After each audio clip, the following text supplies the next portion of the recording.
To all my warriors, to all my Tiprasas, जिन्होंने हमें ऐसा अच्छा तरीके से सपोर्ट किया और हमारा वन डे बंद को सक्सेसफुल कराया, मैं सबको बेलाय बेलाय नो हम बाय बोलना चाहता हूँ। थैंक यू, धन्यवाद।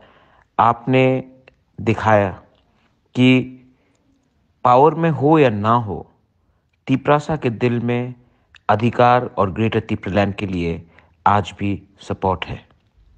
मैं अपने लीडर्स को जो ग्राउंड में थे, मैं अपने वॉरियर्स को, बुरुई बदल को, YTF को, TISF को, TCF को, सबको थैंक यू बोलना चाहता हूँ। और मैं आपको बोलना चाहता हूँ कि हम अपना आवाज़ दिल्ली तक पहुँचाते रहेंगे और प्रेशर रखेंगे, क्योंकि अगर हमने ये प्रेशर नहीं रखा, आने वाले दिन में और मूवमेंट स्ट्रॉन्ग करना पड़ेगा। और अगर हमने ये प्रेशर नहीं रखा तो हमारे तीपरासा को कुछ नहीं मिलेगा। हमको एक होकर अपने लोगों को कुछ देना है और उसके लिए वी कैन नॉट कॉम्प्रोमाइज। बेलाय नो हम बाय।